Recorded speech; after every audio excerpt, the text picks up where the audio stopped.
first order of claim is the Toronto Maple Leafs. The Toronto Maple Leafs are very happy to select Wendel Clark from Saskatoon. From the #1 city in the United States, Pittsburgh is happy to announce for #1 draft choice from Michigan State, Craig Simpson.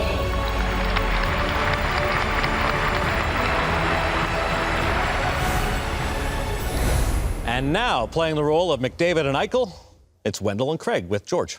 All right, thank you very much. During mid-June, I think it was June 15, 1985, when that draft was held. The first time the draft was held outside of the city of Montreal. It took place in Toronto, right across the street from where we are right now in these studios at the Convention Center.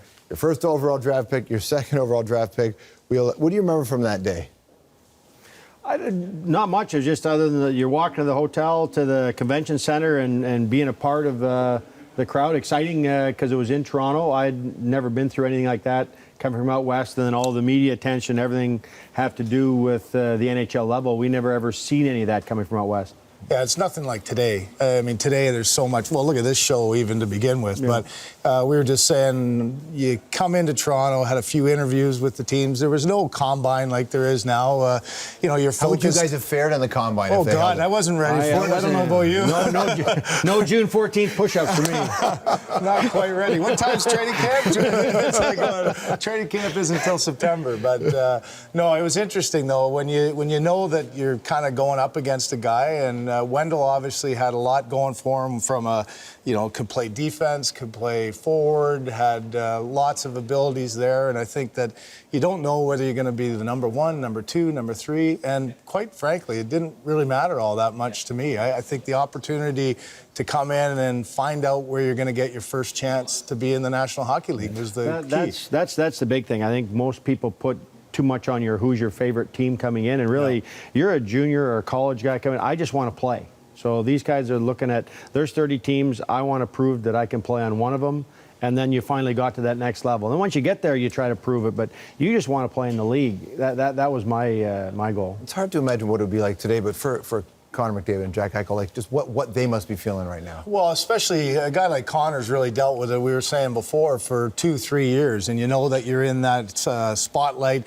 You know that every single game, not only are scouts in the stands watching, but everyone's got a video and breaking down your game. That's one thing that we didn't have much of. I remember you got a few clips of some of your games at the draft, but there wasn't the kind of television coverage. So their game gets analyzed to the nth degree, and that puts a huge amount of pressure on those young guys. They do it every day. It's almost too much pressure. You're actually trying to find their faults now. You've seen how good they can be, and now it's winding down the last month. Let's find out all the bad things they can do. Always not that great a player. But meanwhile, both these guys are unbelievable. They're good. Connor's playing. Just talk about playing college hockey and the impact that's going to have on his game. I mean, you play college hockey, right? Well, for Jack Eichel, you're in a position where you're playing against men. You're not playing against young players, and I think it's such a different game. When we were talking about the offensive game isn't nearly as prevalent in the college. It's tough to score goals there, but he's putting up some numbers. He's been an impressive young player, and to get that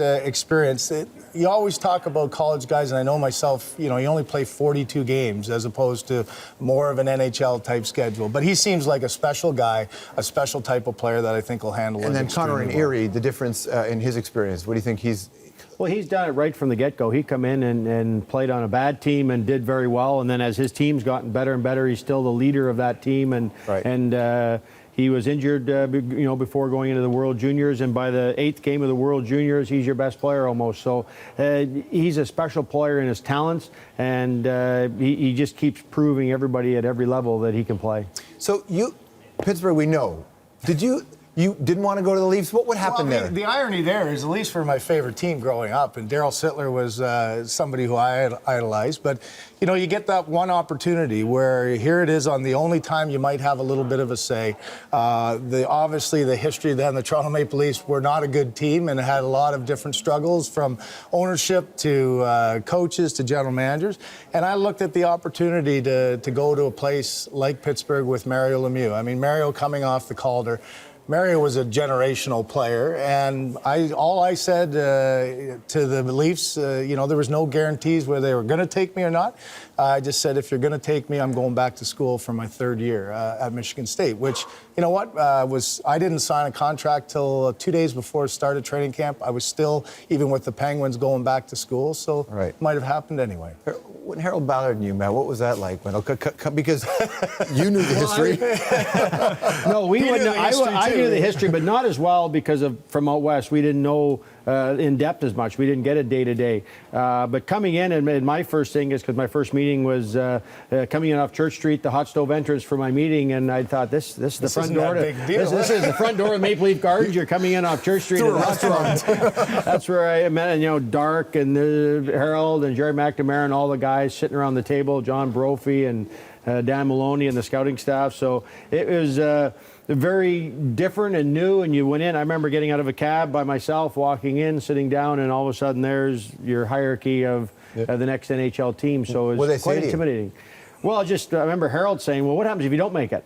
I don't know. Don't make it. Go back. I don't know that answer. That's the difference, though. Even as players, you're not as well schooled and prepared. Now, agents have the guys trained of what to say, and you go through these meetings. It was such a different time back then in terms of just going there and who's going to take me and where do I get my chance to start? What do you think is going on in the Leaf dressing room today? You know, because the last couple of weeks in that room, it's been a bit fragile and interesting. It's in some ways, and it's probably easier than you think because of so many trades. I remember in '91, I think we had 15 guys change in our locker room, and it actually lightened the load. You know, who's next? You actually had fun with it versus if there's no trades and you're the only guy that goes. The guys don't know, but when there's so many guys coming in and out of the dressing room leading up to it, sometimes it lightens it up. It makes it a little lighter for players to deal with.